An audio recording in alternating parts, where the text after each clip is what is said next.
Alright, we're up to question number 6. Although one of his ships succeeded in sailing all the way back to Spain past the Cape of Good Hope, Magellan never completed the first circumnavigation of the world and... Okay. And then let's take a look at the answer choices. And if you notice, all 4 of these answer choices are about the same size. They kind of make a rectangle. And that should raise suspicion that they are simply looking to see if you know how to put the word order in the answer. They're looking at word order.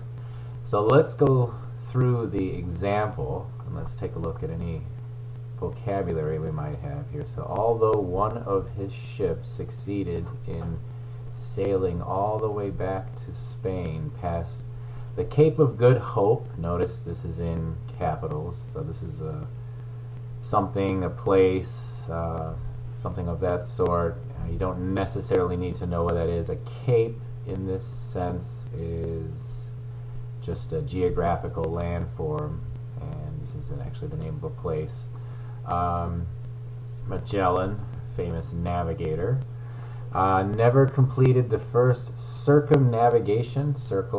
Circum comes from the word circle, navigation comes from the word sail, so he's sailing around the world, basically. It's what it's saying. He didn't complete a lap around the world. And then let's look at the answer choices. So most of his crew didn't too. So I guess the main problem with this one is starting here with the beginning of the main clause. This subordinate clause is kind of not a factor in this answer. So let's take a look. Magellan never completed the first circumnavigation of the world, and most of his crew didn't too. Well, if you have this negative phrase here, you can't really use too. You should probably say most of his crew didn't either. Just like this example here. Most of his crew didn't either. So A is out. Otherwise, if it had been this, we would have been okay, but A is definitely out. So let's take a look at B. Neither most of his crew did. And C, which is awfully close, neither did most of his crew. And this is going to bring up a little grammar point that it doesn't come up that often, but they do test for it on the TOEFL.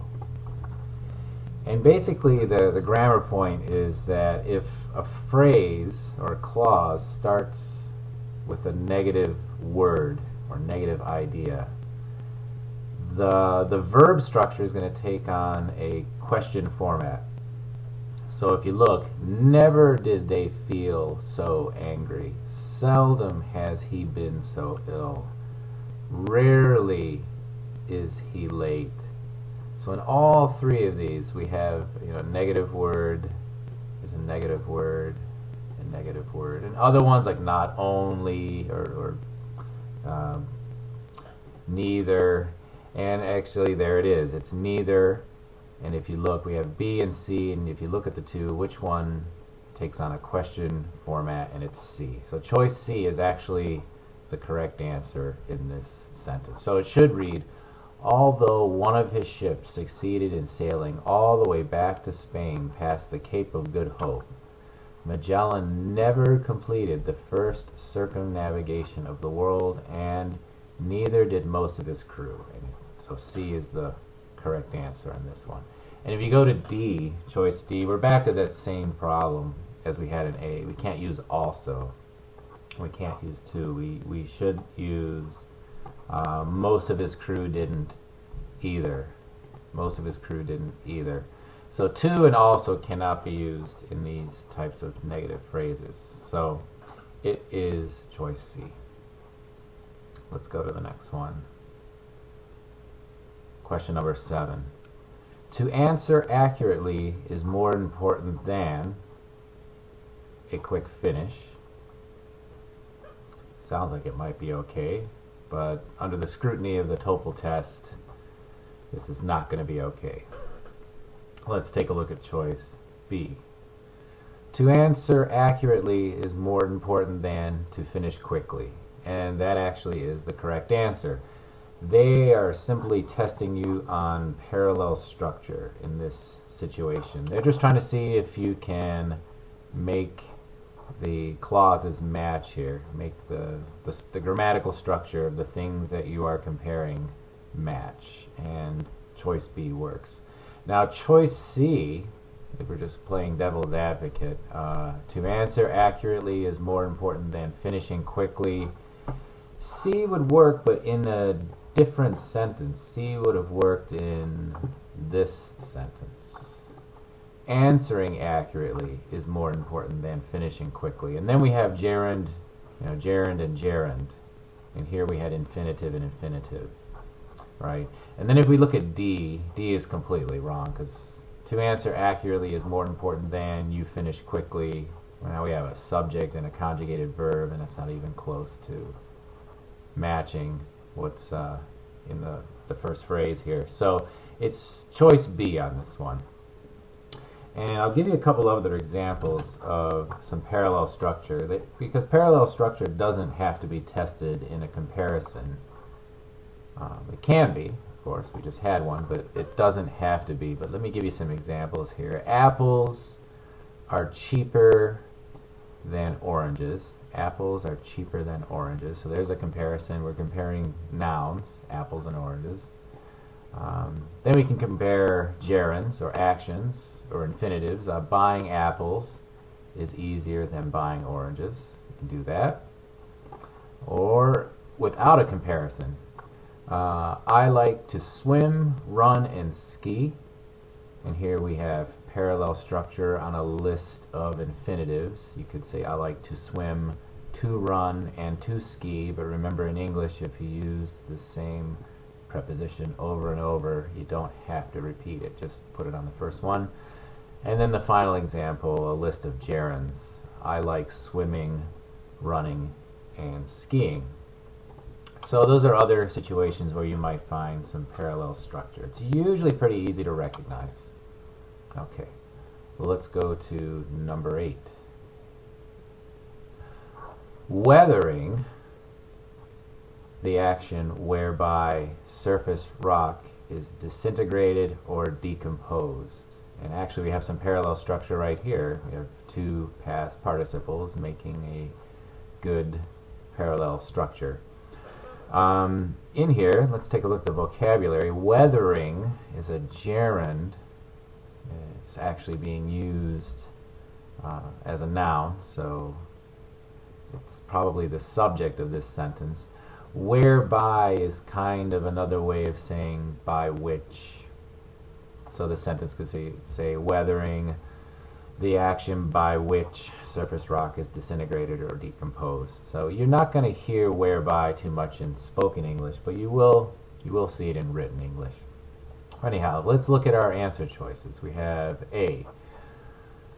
Weathering, it is the action whereby. Well, now we have a big problem here. We have this subject pronoun. We definitely know that this is the grammatical subject, so we're going to have a double subject, which is a no-no. So we can't do that one. So let's go to B. Weathering is that the action whereby that and the. Well, this is the demonstrative adjective, which is a type of determiner, and then this is a determiner. This is going to be a problem. This is like putting a and the together, or and that and the together. We cannot do that. So B is out. Let's go to C. Weathering is the action whereby surface rock is disintegrated or decomposed. And we actually have the correct answer. They were just looking to see if you could put a verb correctly in the sentence and just complete a main clause. That's really all they were looking for there. And then if you accidentally choose D, weathering being the action whereby surface rock is disintegrated or decomposed, this actually sets up something kind of interesting. You're actually just creating a big subordinate clause by doing this. And if you look, I've kind of given you an example. Weathering, really there should be a comma to do this, being the action whereby surface rock is disintegrated or decomposed, then another comma, is a common problem. We would need a main verb to finish this sentence, and if we put D in here, then you can see, weathering being the action whereby surface rock is disintegrated or decomposed, and then we have no main clause to resolve the sentence to finish this off. So that's why D is wrong. And another thing to note, weathering weathering just means the removal of earth, or basically it's removal of earth, rock, dirt, whatever, by means of or by way of water or wind. And there's this other vocabulary word you'll run into quite a bit, erosion. And erosion is synonymous with weathering, and you're going to see this a lot on the TOEFL test. They seem to like putting this word in their vocabulary, especially to do with geography or anything to do with rivers or wind or water. They like to use this noun a lot, and the verb is erode. Erode, eroded, eroded. It's a normal conjugation. So be on the lookout for that vocabulary word, because they seem to like putting it a lot in the test. Alright, so we're pretty much out of time. We will see you in the next video.